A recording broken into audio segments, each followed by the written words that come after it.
to Wales. Wales through a goal, slots it beyond Foderingham, and the Millers are in front in the South Yorkshire derby. And for the first time in 42 years, Rotherham United win at Bramall Lane. On the edge of the box for Dauphin, he can hit them, and he does. The Dauphin has scored an absolute screamer for Rotherham United. Rotherham United have secured their championship status for next season. Do me a favour, drop me off in Rotherham. Hello everybody, welcome back to New York Talk. This is the Rotherham United podcast. For one final time, we're going to cover England. One final time for until 2026. England summed up what has been a really rough last year supporting football for us lot. So we'll cover that, cover the final, see how annoyed we get with each other, and then we'll go from there. So that's great, isn't it? Mick, how are you doing? Well, I mean, I'm maintaining the pain tonight with my Hammerby shirt because we've just lost 1-0 at home to Gothenburg, who've not won away all season. So I just thought I'd continue it. No, we're just all cursed. That's what it is. We're the problem. Tom's back. Tom's been globetrotting. How you doing, Tom? Yeah, I'm good. I was here for the first game and now I'm here for the last one. Yeah. So, both as disappointing as each other. Oh, God, yeah. Oh, absolutely. At least the performance got a little bit better, but, not much. No, not much. Emma Wood says, can we have some therapy? We all need it after that one. Yeah, we do.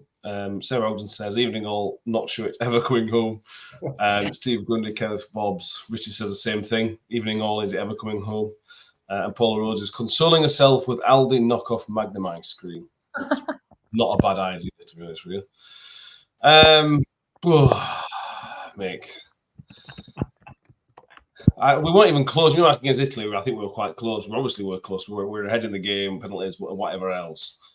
But I tweeted out from the New York Talk account last night. Minute 1 to 90, Spain were the better teams. England were second best. We can maybe delve into that in a bit more detail at the minute, but we deserve to lose that game. Yeah, we probably did, to be fair. They were the better side. They were, without a doubt. They played very well, and to me, they're unlike a Spanish side, really, because they were quite positive going forward rather than, constantly fanning about with it. They were quite progressive. So, yeah, they're a good side. They are, and deserved winners. So, yeah, we can't complain. Can't complain about the result yesterday, I don't think.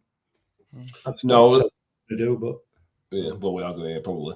I was listening to something pretty before the game from a Spanish football expert, and he was talking about how after the last World Cup where Spain went out, having got like 1,000 passes and still going out, there was quite a shift in the country in Spain, Spanish football wise, kind of saying passing's great, but you've got to do something, and that kind of played out, Tom. And not just last night in their tournament. If they've got the passing ability, but if they're going to do this as well, and with Williams and whatever else, then they are a force and are going to be a force, and like I said, they deserve as European champions. Yeah, I mean, that's the whole thing, isn't it? They passed with intent, and they had quick wingers to, hurt you directly, which we missed. I mean, look, Rashford and Sterling had awful seasons. Nobody's complaining about that, but that sort of player we missed because, I mean, everyone sees when Kane drops deep, he's got no runners behind him, and that's why the passing is so slow and so meticulous, and it doesn't go anywhere. It's because there's no runners. Spain, like nobody can deny that they didn't deserve to win that. The game itself, they deserved to win, but the tournament alone, some of the football they played was fantastic. Absolutely, like blew teams away, and they easily deserved to. They were easily the best team there, whether or not they won it. So it's a case of best team won, which you sort of hold your hands up and say, fair enough. But at numerous points in that tournament, it just felt like it had to happen, didn't it? And it didn't. So it makes it all that bit more hurtful. Yeah, it does. I always said in the last show, Mick, that England, and we're not the only ones that said this, England this tournament have not played very well, but they've had moments. They've been able to get moments. The Ollie Watkins goal and the Jude Bellingham goal are two perfect examples. They've been able to get over the line because of these moments. you can't do that against a team that are playing like Spain. You need to match them in certain areas. And to be fair, I suppose for 45 minutes we did. For the first half, it was basically an even game. But 2 minutes in the second half, they kind of stepped up a little bit, and we couldn't keep pace with them. And the moment Cole Palmer got just wasn't enough. Yeah, you're absolutely right. The movement off the ball from the first seconds of the second half was so much quicker, and we paid the price literally within a minute of the restart, because they just opened us up completely. We maybe managed to sort of stifle them a little bit in that first half. We didn't really create anything, did we? To be fair, and neither did they, I suppose, for that first half. But yeah, like you said, second half, they just stepped it up a little bit, and that was the end of that. When that first goal went in, the reality was that even though we got one back, we weren't going to. I don't think we were. Even at that point, I didn't feel, well, we could get something out of this. It just felt inevitable that they'd sneak it, and it did. I didn't even feel like there were going to be extra time. It just didn't feel that way at all.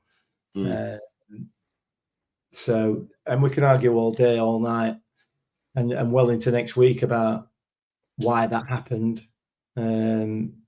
It's all irrelevant now, really, because it's all over and done with, isn't it? But yeah, disappointing, really disappointing. But I'm not too down about it. I'm not too fed up about it. I'm completely used to it. Yeah. Well, yeah. I'm used to it. Yeah. I agree on that. I thought the only way we were going to win that game was on penalties, to be honest with you. I couldn't see us winning in normal time or by rights, really. I thought we needed a massive amount of luck. Although if it had gone to penalties, I would have backed us with the players we've got. But it obviously didn't get to that stage. Chris says the first time I played a team with any quality, we got found out big time.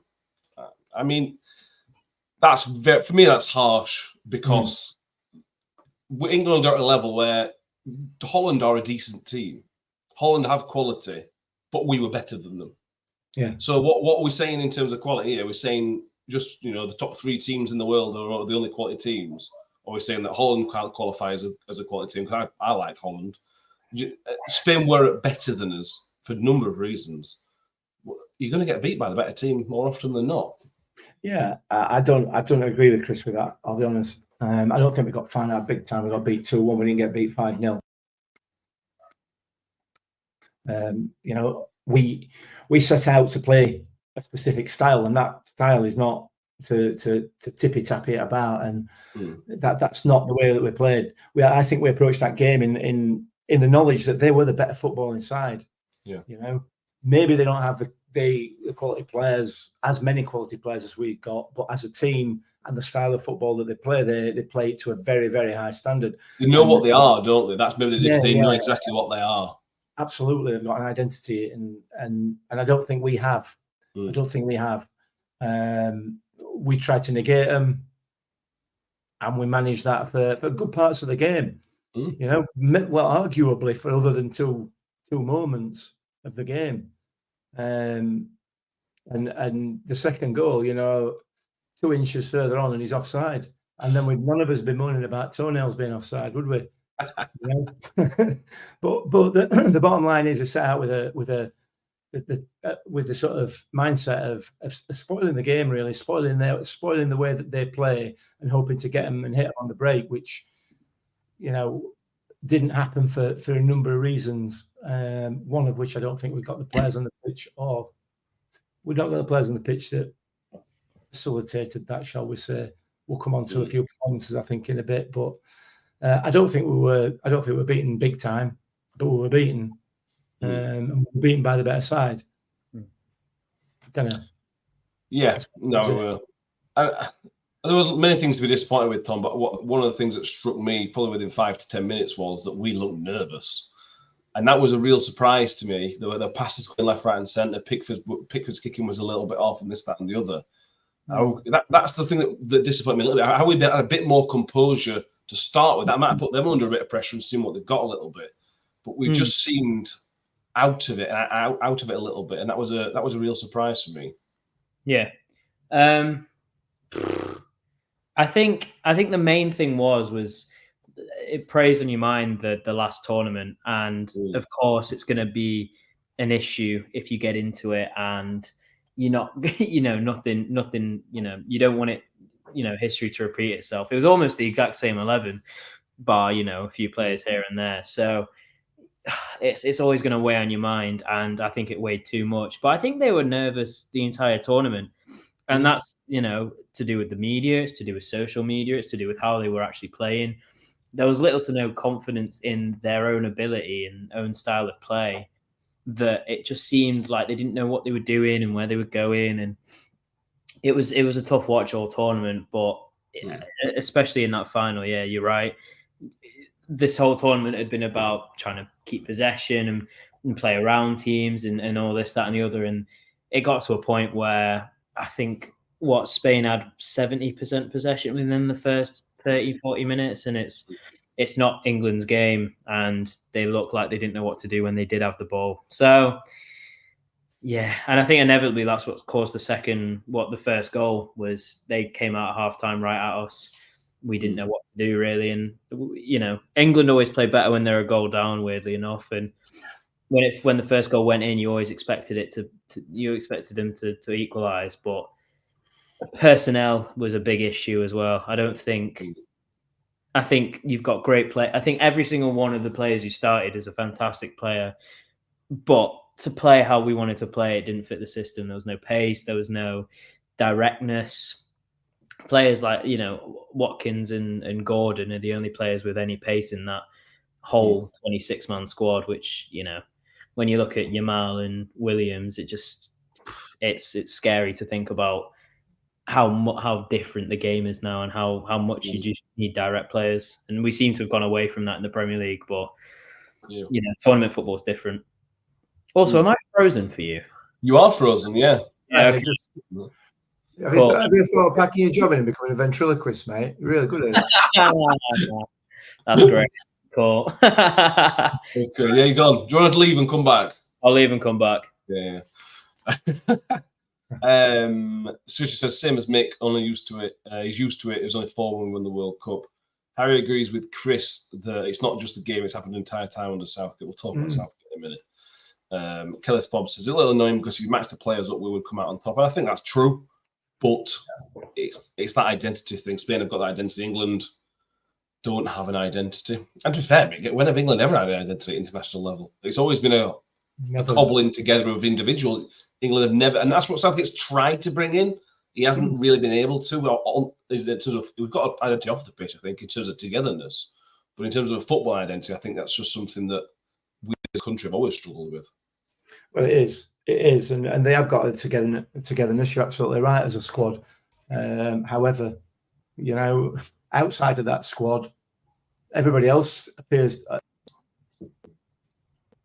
No, not everybody. Lots of other people have a togetherness as well, and that togetherness is just battering the life out of them, isn't it? Battering the life out of the manager, the players, and I know this is going to be hypocritical because when we come to talk about some of the players, I'll probably batter the life out of some of them. So I am being a bit of a hypocrite by saying that, but confidence is a massive thing, and we as a country traditionally, as long as I can remember, right back to the 70s. Well, probably towards the back end of the 70s, starting back end of the 70s, certainly through the 80s and 90s, as a country, all we've done is batter our team. That we don't necessarily support them, and I bang on about Rotherham United as well at times. But this is just a culture thing that's built up over the years, and as a group of players, when they're constantly looking at the outside and the outside telling them how crap they are. They're going to be scared to make mistakes. They're not going to want to. They're not going to want to push on. They're not going to want to do anything different. They're not going to want to just highlight themselves for making a mistake. I'm sure that's the same across other countries as well. I'm not saying it's unique to England, and maybe maybe that has an impact. Well, there's no maybe about it. Clearly, it has an impact on players. These players are all over social media all the time. They may not be posting on it, but they'll be. Like everybody else in the world, seeing what's been said and what's been said about this squad right throughout, and I count myself in this because I've done it throughout some of these podcasts as well. You know, we've hammered them. We've absolutely hammered them. So that's going to have an effect. That I'm not saying that that's the reason. I'm just saying it has an impact on players. What Gareth Southgate has tried to do is to bring the players together as a unit, and for them to stick together as a unit, and in the hope that will build some confidence and allow them to express themselves. Unfortunately, there are other things at play, and I think Southgate's tactics kind of work against that, don't they? A little bit, or have done, but they've been effective. I don't think we can argue about that. You know, the way that he's performed as a manager over the years, and the results that he's achieved, way in excess of anybody else ever, with the exception of Alf Ramsey, who won the World Cup at home with a couple of dodgy goals and a slightly blind referee. But you know, he's far in excess, and I think he's built a really good platform for somebody else probably to come in and move it on. It's more tactically in line with what people want from the national team, I think. I don't know whether I've talked myself into a corner there, but it just, yeah. I like what he's done, and I've got a lot of time for Southgate. Yeah. Let's talk about Southgate, talk more here. So let's just get this out of the way. There's lots to be said on Gareth Southgate. We had a conversation on our group chat last night, a differing view of opinions. That went well.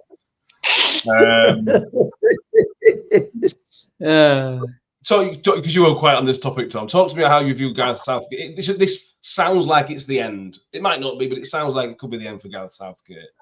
I think how long's it been? 8 years, 6, 7 years, 8 years at the helm. Well, 2018 was his first tournament, and he joined just before then. So we'll call it 6 years. 6 years at the helm at any club is a long time. I know it's a nation, so it's a bit different, but 6 years in charge is a long time anyway. 6 years, 2 finals and no trophies is tough as well.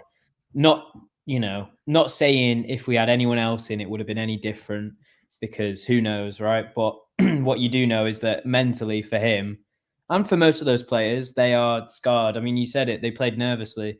That is down to the players themselves who have been in that final before, and the manager himself, who don't want to lose another final because of what happened last time. I think it's time for a change. Tactically, Southgate has never been brilliant, and we are all aware of that.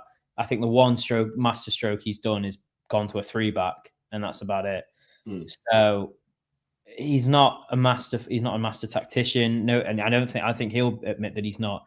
But he has done. He's galvanized the nation, and he's got players wanting to play again and enjoying their football. I mean, 10 years ago, the sight of that squad knocked everyone sick, and nothing against the players that were there, but they just, we weren't any good. We weren't challenging at all like we are now. But it's time for him to go, and I think it's nothing against him or how he does or anything like that. It's time for something new. He's been in 2 finals. He's lost 2 finals. He's been to a semis, quarters. Yeah, it's gut wrenching for him. And I think it's time to get someone in a bit more tactically there. We should say. And some of the managers on offer now are fantastic. You've got Klopp, who is obviously a massive wild card, will probably never come. I know he's German, but he's, a lot of Scousers love him. A lot of English fans love him.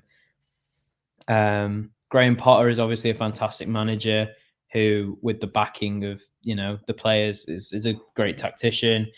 And Pochettino, I think, would be another decent shout, but again, a foreign manager, which I don't know how people feel about that. Yeah, I think, and obviously Lee Carlisle won the under-21s. Carsley, is it not? Oh, it's not Carlisle, is it? I'm thinking of Wayne Carlisle, aren't I? Yeah. Get him in. Yeah, Carsley. That's a suggestion. Yeah, I know. Yeah, and yeah.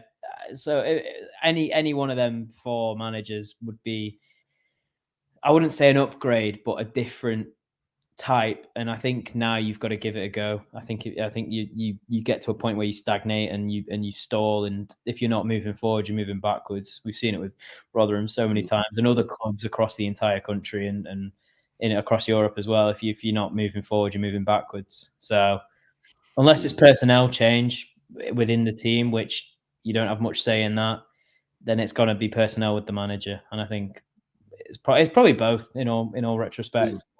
I think you start with the manager and you go from there. But let's not forget as well, there's the core of that squad who played fantastically well are all 23, 24 and under. And it's, he's still got another World Cup to come before. Well, he's still got another Euros to come before they're all hitting their prime. So, and you've got younger players coming through, 15, 16-year-olds now who will probably be world class by the time the next Euros rolls about. So we'll see. We'll see.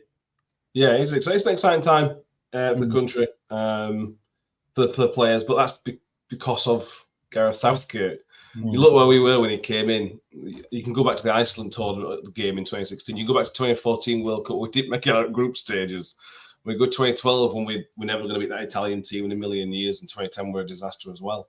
I can't believe some of the criticism, and not criticism, the hate that Gareth Southgate. I understand the criticism because there's tactics and you find to criticise people, but people saying that he's not been a success or saying that he is not a good manager or coach or whatever, I can't believe the disrespect the man's getting. He's took us to 2 finals, a semi-final or a quarter-finals par. I can't believe the anger towards him. It just completely blows my mind. He's done, like Mick said, he's done more for this country as a football coach than anybody over a sustained period of time. There's no comparison. It just completely blows my mind, and he deserves so much better than that. We should all be thanking him for what he's done. Everybody should be thanking him. It will be Sir Gareth probably as well in the next few months as well, deservedly so. I just can't get my head around it. I hate watching England, and this is one of the reasons I don't like it. Because if this was any other manager, any other domestic football club, he'd be getting a parade, life presidency, he'd be getting everything from that club. But because it's England, it's just different. I absolutely hate it. It just riles me up. But anyway, Mick, anything to add on that? I was just going to put a comment in. Actually, I didn't realise that. Yeah, just a little Matt rant going off there, wasn't it? It was. Most impressive. Mate, I agree with you. I agree with you 100%. But it goes back to what I talked about earlier on, doesn't it? About the way that footballers are treated, and the culture across the world, particularly in the footballing world, and it's wrong. It's wrong. And I know we had this, as you alluded to earlier on, there was some conversation in our group chat last night, and YouTube users sort of taken one side of that argument there, saying sorry, he's won nothing. Yeah, he hadn't. However, it's not. It's international football. There are 2 teams in the world. If you've been off the Copa America, which is a farce, there are 2 teams in the world that can win a major tournament every 4 years or every 2 years. That's it. Out of all the competing nations, and so far we've had 3 semi-finals, 2 finals, and 3 semis. Whatever it is, whatever his record is unprecedented as far as I'm concerned as an England supporter, and I'm 60 next year. His record and the progress throughout the tournaments under Gareth Southgate is unprecedented. And to say that is a failure, just as with you, it absolutely blows my mind. I can't get my head around it. It's like saying Rotherham United are a failure because they haven't won Premier League. It's just, the principle is the same. In fact, we've got more chance of winning Premier League because there's less clubs or less teams within that competition than there is in the international stage. and yet reaching all these semi-finals and finals apparently is a failure. Well, it's not. I accept the name of the game is winning and winning the tournaments, but it's relative. It's got to be relative to what you've done in the past as well. You can't just, you can't just arbitrarily take one tournament and say because you didn't win it, you failed. Because we've got 31 failed nations throughout Europe this season. Is that right? Do they all go home thinking they're a failure, or have we got some sort of deluded belief that we are better than everybody else? We're right up there. There's no question about it. Right up there in terms of the quality, but I don't get it. I don't get it. I'm the same as you, and it's farcical for me. Can I pose you a question then? Okay, hypothetically, he's not a failure. Okay, but has he done anything exceptional and anything worthy of keeping the England job? Genuine, blown up. It depends what yardstick you're using, though, doesn't it? If you're comparing to what England have ever done in the past, then yeah. So yeah. And there's only France. I think there's only France and Argentina that have done either as well or better in international tournaments in these 6 years than England. France have got to two finals. Sorry, won one, lost one. Argentina won the World Cup, just won Copa America. So those are only two teams that have equaled or better than us in terms of consistency over those tournaments. But do you not argue that Didier Deschamps is ready to go? I'd argue the exact same thing that we're discussing here, is that I think he's served his time, and I think they need someone else. And as Spain did, they brought in Della, whatever he's called, I can't remember, and he's got him playing some great football because he's different and he's new. And like I keep saying, sometimes you just stagnate. And I'm not saying we should keep Southgate, by the way. I think it probably is time for a change. I just think in terms of what we're looking at in terms of legacy, it should be celebrated. What he's done should be celebrated. He shouldn't be looked upon as a failure. And some people are looking at him as a failure, and I don't think that's fair. Yeah. Well, yeah. I guess you never really know what you've got. I mean, if somebody comes and wins World Cup, then maybe we will talk about it a bit differently in 2 years' time. Maybe. Yeah, very true. But I think, it's always tough though for international managers because you don't have a lot to play with. You have your squad, which obviously England's squad is fantastic, probably on paper the best squad in the world. But you can only do so much with the players that you've got. If they're injured, if they're, you can't buy anyone, you can't fit a system. You have to make the players that you have work.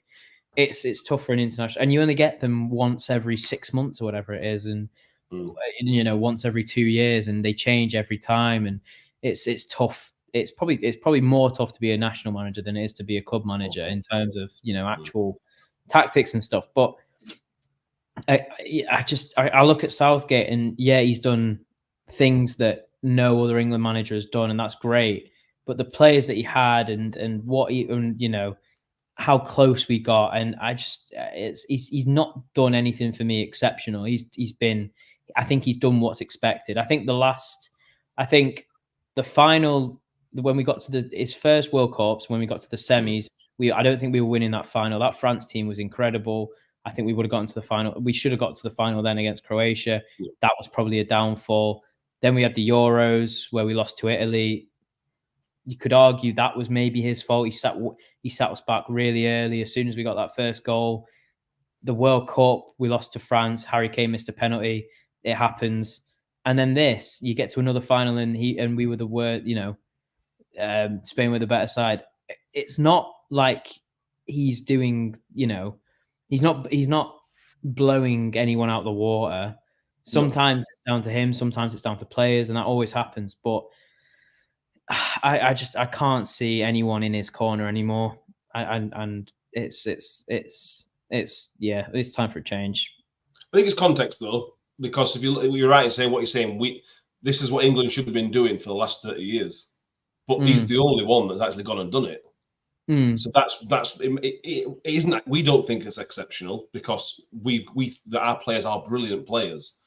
Maybe 2006 to 10 was post 2006 World Cup to 2012 was slightly different. But early 2000s and then now, these are players that should be going deep in tournaments, and we are now going deep in tournaments. That's what you crave as an international football fan is going deep in tournaments. Okay, let me pose you this then. So we won against Slovakia or Slovenia, I can't remember, whatever. With a 95th minute Bellingham overhead kick. Chances of that are unbelievable. If he doesn't score that, which chances are he doesn't. So we go home in the quarterfinals, losing to Slovakia with one of the worst tournaments you've ever seen, and Southgate's a disgrace and gone before the morning. So that's how people international football is. But on the flip side of that, Tom, if that Spain player for his second goal had taken an extra 2 inches out of the ground, then we'd have been 1-1 at full time, and we're looking at staring down barrel of extra time, or possibly have even won it. Who knows? You never know. We could have lost 3-1, but so it's fine margins. It's fine margins. Football is all about fine. All sport is about fine margins, isn't it? We hear that all the time. We've got the Olympics coming up. You'll hear that phrase spouted out day after day after day when people talk about the training regimes and stuff like that. Football's no different. But from Southgate's point of view, there's so many moving parts in this England setup. From the way that the FA behave, the suits within the FA. All these people that are stuck in 1920s, they're still there, but being dragged kicking and screaming into 21st century. You've got the Premier League, who have a massive impact on this in terms of players and everything else. There's so much more to it. So much more to it, over and above the coaching and the lack of time with players and lack of identity and everything else. However, he's built something that is worth some credit for, a lot of credit. However, we said this about, I certainly said this about Paul Warne when he was manager at Rotherham United. He reached his ceiling. I think he's reached his ceiling, bottom end of Championship, top of League One. That is his ceiling. And I think Gareth Southgate has everything that he's done for England, all the semi-finals, the 2 finals, are way in excess of anything anybody else has done before, but he's not quite got that ability, I don't think, as a manager to kick on. But we can take what he's built and we can build upon that with somebody else who has got the ability. So I think he should be given massive credit for everything that he's done. Absolutely, 100%. But it's just a building block. It's a starting point, and as clubs evolve, the country, the international team is evolving as well, both behind the scenes and on the pitch. So we haven't won anything, and if it makes people feel better, if it makes someone feel better to call that a failure, then so be it. But that's very much, for me, very much a millennial view, isn't it? It's very much a participation medal generation view. We can't stand losing, so somebody's got to get blamed for it and be called a failure. It's very binary, isn't it? And football's not like that. Exactly. Football, it's a results-based business, but you can lose and still have done very well. You look at Coventry losing playoff final a couple of years ago. Was that a failure? No, it weren't a failure. You can lose and everything still be not great because you've lost, but it can still be a degree of success. For me, this has been 2 finals. Again, I don't know. I don't go back to the age I grew up in. I'd have killed for a couple of finals in 2001, 2002. I'd have killed for it, and we've got it, and now we want more, obviously, because we're all greedy, which is fair. That's football. Seriously, would you be happy with Rotherham losing the playoffs every year and be happy, never going up or down? I suppose it's Steve Evans would you give Steve Evans a knighthood to Mick? I think a little bit of time to consider that. No, no, I wouldn't.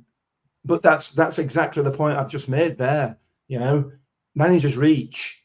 All managers, all players, all people have a particular ceiling at their ability.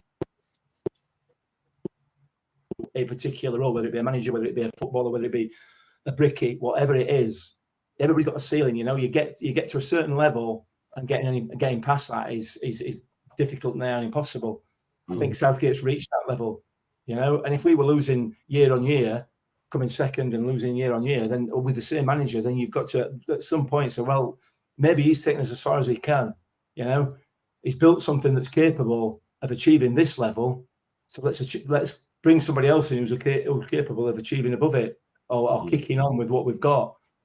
And I think that's probably where England sit now. Gareth Southgate's had, 10 years almost, I think. Is it 2014? I can't remember, something like that. It'll be 2016, late 2016 he took over. Right, so it's 8 years.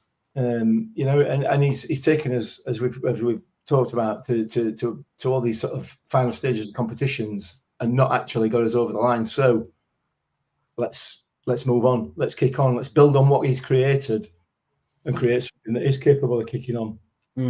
That's what I would be asking for at my club. Yeah. And then that's what we screamed for, weren't it? When Warney were here and we were finishing fourth bottom. Take us to the next level. Thing that we were screaming for. Yeah, and we thought we got it, but we didn't. But then, do you trust the FA for their next appointment? That's the problem. And this was the problem when Paul Warne left.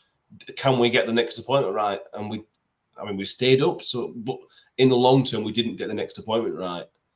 I'm not convinced I trust the FA to get the next appointment right, which is why Southgate becomes the safe option. If you get to final safe option, it's a safe option, but I don't know. I wouldn't trust FA to tie their own shoelaces properly, quite frankly. No. Well, I wouldn't, because it's one of those organisations, one of those corporate organisations that is just rotten from top to bottom, and it always has been. But that's where Southgate deserves credit. He's managed that organisation and still managed to make a success out of it, or a degree of success out of it, whatever you want to say. You would hope that things are changing. A lot of these old suits will be I don't want to say dying off, but you know what I mean. They'll be disappearing off the scene, and younger, hopefully more dynamic people will be coming in. But do not forget that this is all about money. Ultimately, to organisations like the FA, it is money. So, it's not quite as simple. That's what I say about all the moving parts. That's why I'd like Southgate to go upstairs in the England setup. From what you read in reports, I think he wants a domestic job, but he'd be perfect to go a technical director of English football or whatever. He'd be perfect, but he'll get his pick of jobs, basically, I think, now. When we come back to that in a minute. And let's touch on Harry Kane. Before we criticise him, because we're going to have to, he should be pointed out, and this should never be forgotten, he's just won the Golden Boot. He's now only this is the third time in history that somebody's won the World Cup Golden Boot and the European Championship Golden Boot. Old Gerd Muller was the last person to do it. So we are going to criticise Harry Kane's performance in a minute, but that shouldn't be washed away that he's also the first Englishman to do that as well. So Chris says, did he even play? Well, he's won a Golden Boot, which is more than we'll ever achieve, and which is incredible for Harry Kane and the 6 other people. Is it 3 goals? 3 goals, yes, 3 goals, which is a very low total. But the Golden Boot's a Golden Boot. You know what I mean? Who cares? Did he share it with 7 other players though? Yes. Okay. But apparently they used to do that back in day as well. You should know this, Mick. This is not a modern thing by participation trophy. No. They always used to share it out. Yeah. So they all get it 3 weeks each. Probably, yeah. But also, and off topic, one of the guys that won a Golden Boot is a Georgian player. Yeah, and I was just about to say. So, that's amazing. I love that. He's going to be a national hero forever. He's going to be a quiz question in Georgia forever. It's amazing for whoever that guy is. And why? I mean, didn't they go out in group stages, Georgia? Oh no, they got through, didn't they, to round of 16? What a failure! Got beat by Spain. So failures. How good can they be if they got beat by Spain? And must be unbelievable, man. Anyway, great. I want to give that credit. I know that Harry Kane cares about what some idiots from Rotherham think about, but I think that's worth mentioning. But Tom, Harry Kane was an absolute passenger in that final. Well, probably wasn't on his own, to be honest with you. But it goes back to what you were talking about earlier. You're not playing to Harry Kane's strengths. You're not getting that pace on beyond. Bellingham and Foden don't necessarily work with how Kane likes to play, and it was blindingly obvious last night. It's been blindingly obvious since the group stages that something wasn't right with that front three, and he kept trying to change. He kept all 3 of them in and tried to change players around them, tried to change formation when it was clear. It was just obviously personnel that was the issue, and I think I think in any regard, it's tough to drop your captain, but that's where a manager with a bit of know-how probably changes him and starts a different player. Even, Palmer for Foden, or, Palmer for Bellingham, or drop Bellingham into centre, anything. It was, he was pretty god awful. And like you say, he won the Golden Boot, fair enough, but Bellingham was 1 goal away from winning it, and Cole Palmer was 2 goals away from winning it. If he would have started every game, I think he would have won it. So I understand completely what you mean. He scored and he won Golden Boot, fair enough, but it's so tough to think about how much better this England team would be with that 11 without Kane in it, because there must have been something wrong with him. He was clear. He must have been injured, or he must have not fit, is it? He's No. not 100% fit at all. But the amount of times you think about Kane getting in the box, right place at right time, his finishing is incredible. He just looked off in every single aspect of his game. His passing wasn't there. He was playing centre half at times. At one point, he looked like he tried to get Pickford's gloves and try and go in net, just to do whatever he could do to help the team. And look, that's the sort of, he's a character, he's a leader. He clearly wanted, nothing more than to win that. And no one can fault his effort levels.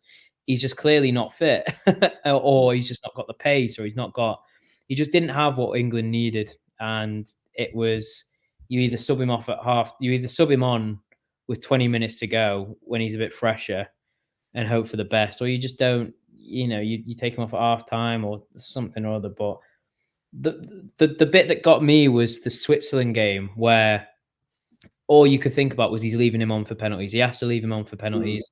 That's exactly why he's doing it. And then with 3 minutes to go in extra time, he takes him off, and you just think, well, what was the point in keeping him on the entire game? It's just, it was tough and a little bit sad to watch, just because of how good he can be, and it's really, it was tough to watch. Having said that, though, Watkins took his chance immediately, and based on that, should have started the final. And I don't know what Palmer has to do to try to start a game, but clearly he didn't do enough in whatever capacity, because he was phenomenal every single time he came on.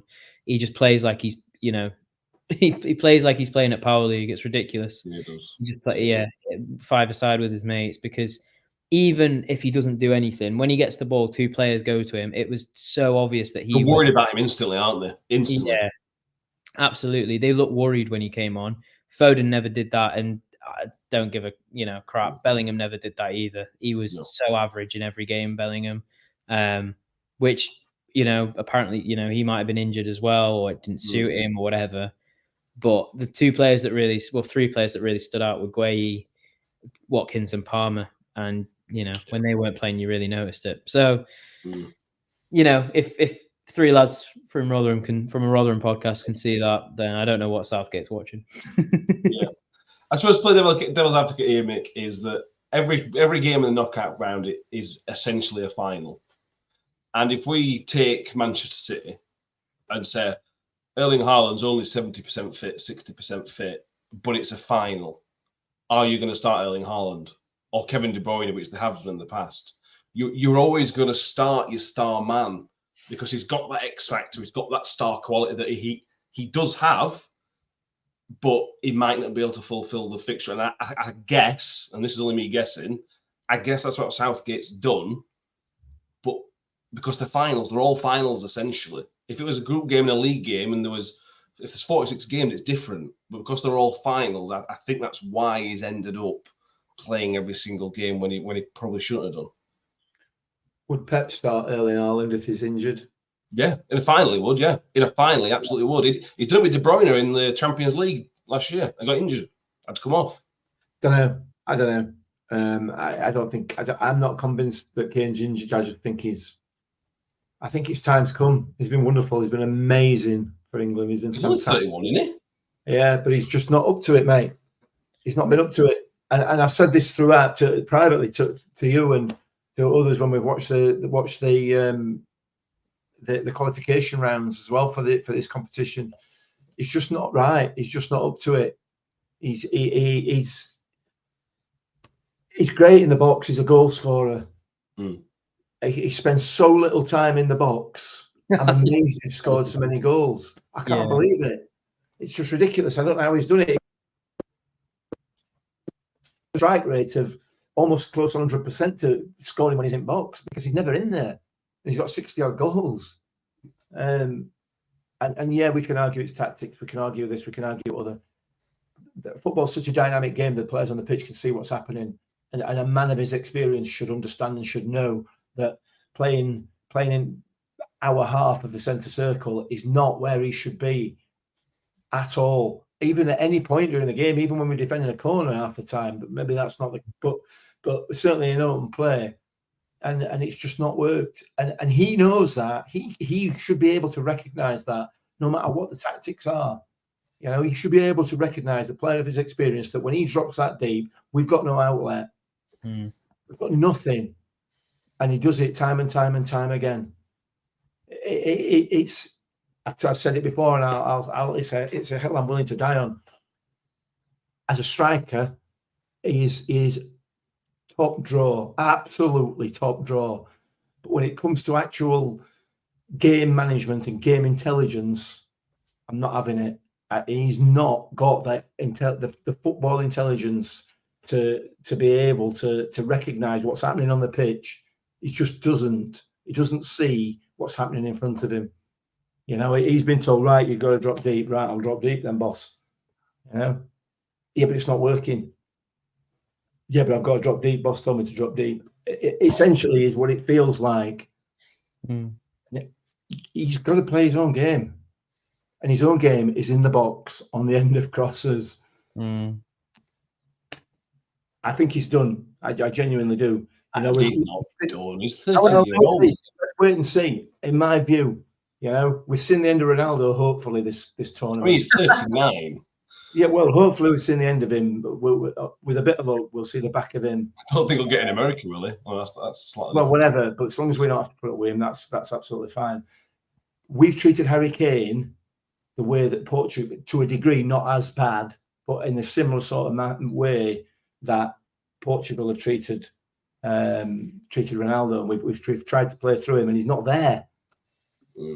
I don't know. He scored 44 goals in 45 games for Bayern. Yeah. He's not done. He's just.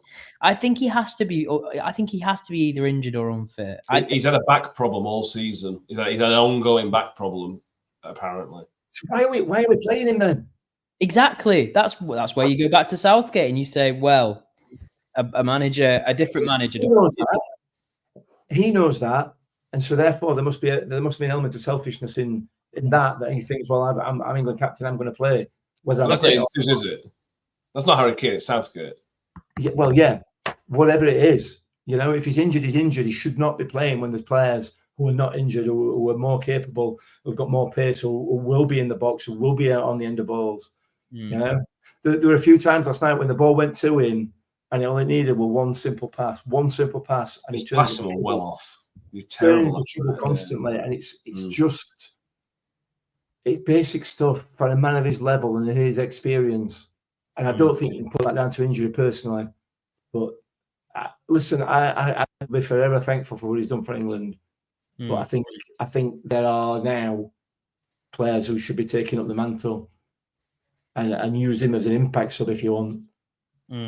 But have him in the box, in the 18-yard box. Yeah. I think a new manager needs to use him differently. I think he's still England's number 9 or whatever number he wears. He's still the man. I think Watkins is an incredible impact substitute at that level. And I think if you've got a fully fit Harry Kane and Watkins going on, I think that's world class. If you've got a 50% fit Harry Kane, then things change. It makes things so easy for Spanish defence. That first hour was so easy for the Spanish defence. Yeah. Because of. But then is it Kane's fault that somebody else is not them? Bellingham's not playing further up the pitch. If Kane's coming deep, Bellingham's got to go higher, or Foden or whatever. Somebody else has got to help as well. It's not just on Kane. Bellingham's had a massive season, a huge season. And to expect him to play all the games, every single minute of every single game this tournament, I think is It's the same thing with Kane. It's exactly the same thing with Kane. Oh, there you go. He got to semi-final. Maybe that's me. Maybe I'm wrong then, and he's just tired. Maybe that's why he keeps dropping back. Maybe he thinks there's a chance of a nap in our penalty area or something. I don't know. I think players have overworked. Foden's played a million games this season. Bellingham's had a long season. Kane's had a big season. Declan Rice has played a lot of minutes this season as well. But so have the Spanish players. It's not like they've not. They've had less success. There's not as many Real Madrid and Barcelona players, so they've played less games. So because they've been in Europe less, a lot of them anyway. So they have had less games, and we know it tends the Premier League can be. They had a kid who hadn't even taken his GCSEs on the right wing. Exactly. He should be still running now. Listen, hey, Luke Shaw dealt with him very, very well yesterday. Yeah, he did. I mean, that as a matchup on paper, you just think, well, that's the most stupid decision I've ever seen in my life. You've got a 16-year-old with pace to burn, and Luke Shaw looks like he should, like I said before, should be having a fag and an orange at half time. And yet he did him all ends up. They had to bring Williams over and two up Luke Shaw to have any impact down that side. So I thought he had a good game, Luke Shaw. Yeah, he did. Yeah. And shout out to Sideshow Bob and all for throwing himself on floor and wasting 3 of the last 4 minutes of injury time as well. Great work from that. There's no way he doesn't get booed at every single game he ever plays now. The man's a vile creature, isn't he? He's horrible, him. Horrible little man. Yeah. You know, if he has had a great tournament, if you're Chelsea, you'd be fuming because he's been absolute garbage for Chelsea, hasn't he? Yeah. And he turns up to Spain and he's just brilliant. He's had a great tournament. He spent most of it on his backside, hasn't he? Yeah. And upsetting Germans as well. The Germans hate him now, don't they? Yeah. Screaming like a child. Yeah. I think he's upset most in Europe with that, performance. Yeah. I think they can do that. Some of the tournament for me, Tom, first of all, from England point of view, we're all sad, we're all frustrated, but try and put yourself in a year's time. How do you think you'll look back on this tournament from an English point of view? They did, what was it? They didn't exceed expectations. I think going into this, everyone thought that would it be possible to exceed expectations though? Yeah, because we expected to win almost. Well, coming into it, yeah, but after those 3 games, I think anyone who thought we were still going to win it all was, fair. Deluded. So therefore, no. But yeah, you're right. Coming into it, I think we all thought it was between us and France who were going to win. France were extremely disappointing, extremely. It worked for us. Yeah, they were. I think I sum it up by just saying, disappointed, because I think in a year's time you're going to look back at this 26-man squad and you're going to think, how did we not do anything? Sorry, let me rephrase that. How did we not win with anything with this squad? Because you've got the best player in Germany in Kane, you've got the best player in Spain in Bellingham, and the best player in England in Foden. Theoretically, you've got Palmer and Watkins on the bench, who both had the most goals and assists in the Premier League. Some of the players in there are 100 million plus. Stones, Walker, both City players. Anyway, the entire squad was just, and not just 11, squad of fantastic players who would get in any of the other European teams. And I think you're disappointed that you don't win it all. But when you're in it, and that game yesterday, we didn't deserve to win it. We really didn't, and we could have beaten, or we would have won it. Or if we would have won it all yesterday, in a year's time, you'd be thinking, we didn't deserve to win that. So I think that's exactly how you meant to feel. I mean, you still feel incredible, and you'd go, I don't care that we didn't deserve to win it. But you'd be realistic in a year's time, and you'd probably say, no, Spain were the better side, and blah blah blah, whatever. But I think they just got it wrong on numerous occasions.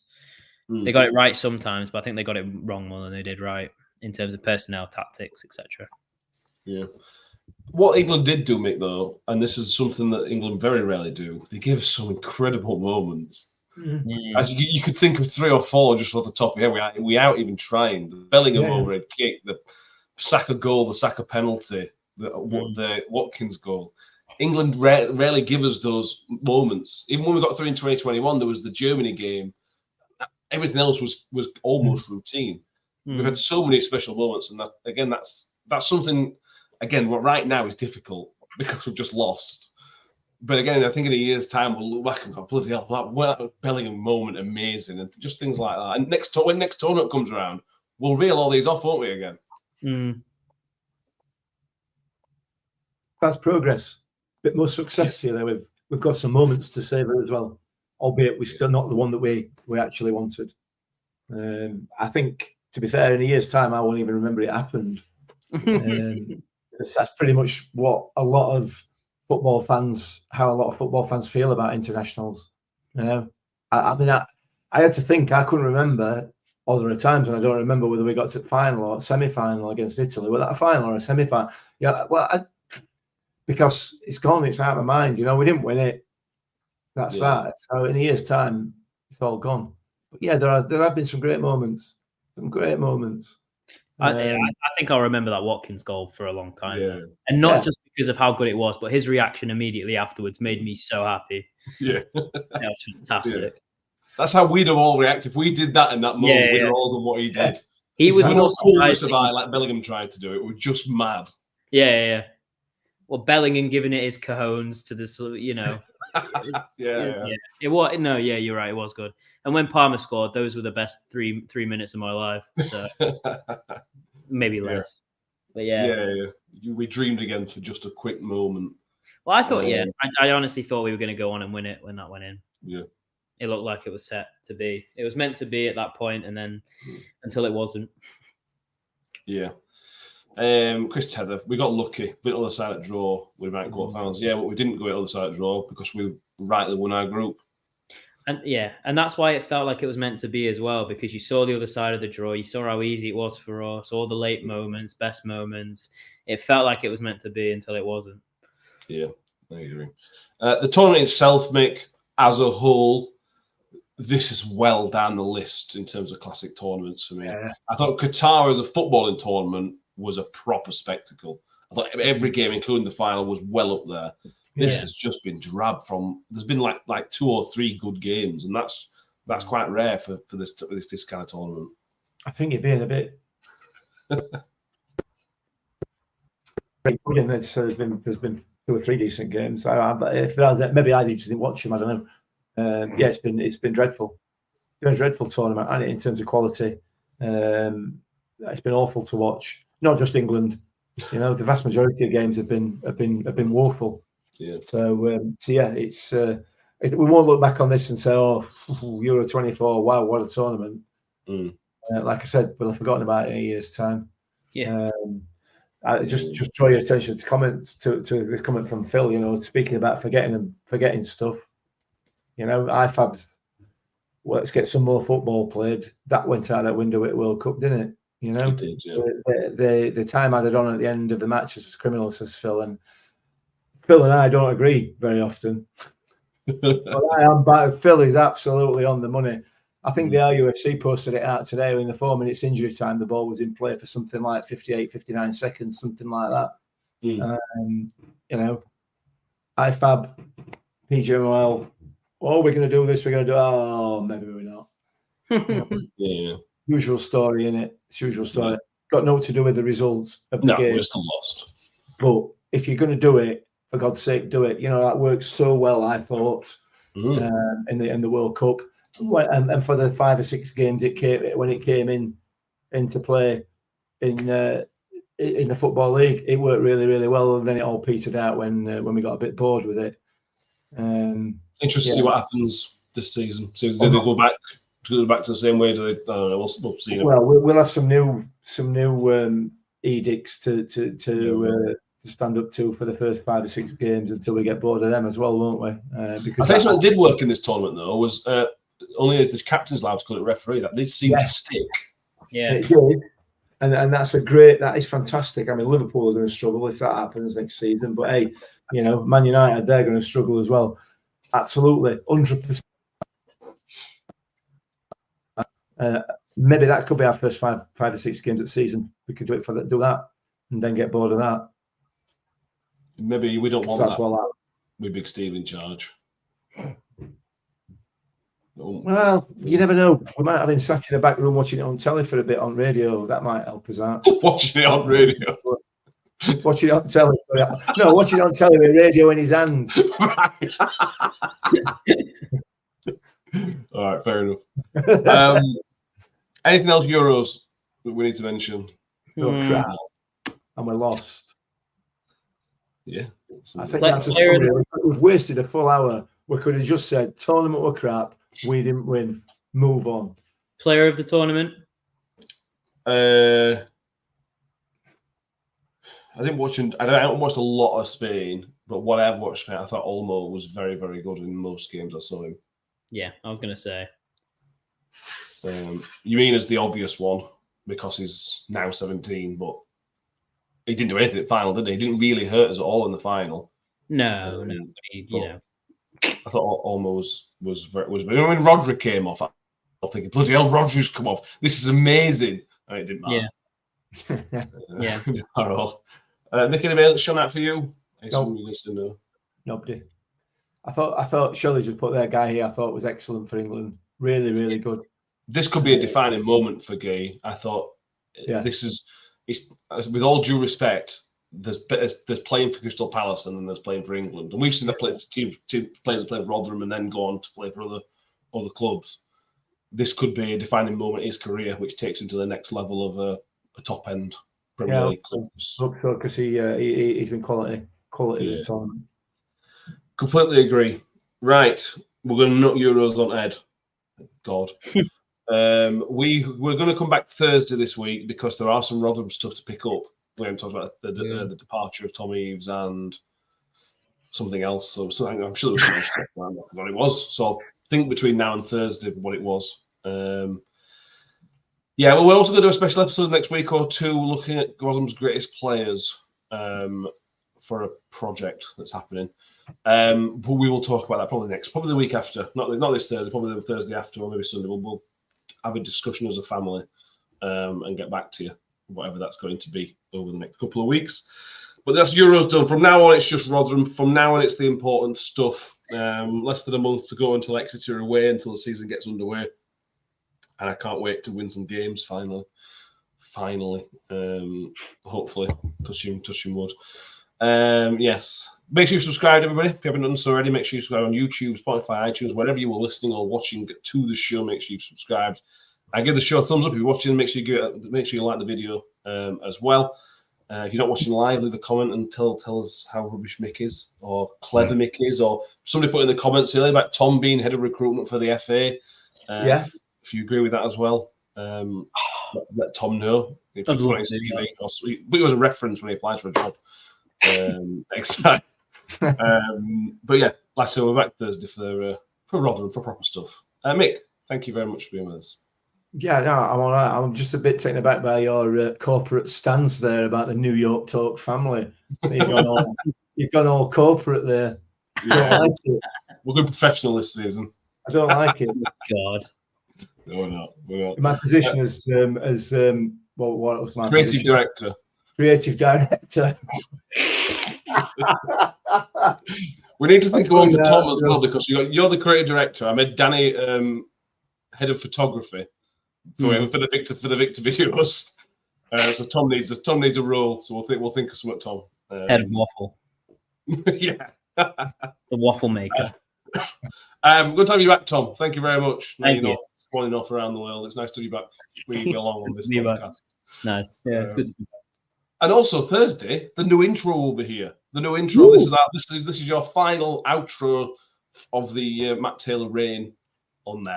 That's been a long time coming. We're going to have the new intro from Thursday onwards. So if you haven't seen that yet, join us Thursday. You'll see it there. Thank you all for being with us. We appreciate you sticking with us during the Euro coverage. We'll see you Thursday, and back to Up the Millers. Up the Millers. Slides into Wales through a goal, slots it beyond Fodringham, and the Millers are in front in the South Yorkshire derby. And for the first time in 42 years, Rotherham United win at Bramall Lane. On the edge of the box, the Dauphin, he can hit them, and he does. The Dauphin has scored an absolute screamer for Rotherham United. Rotherham United have secured Championship status for next season.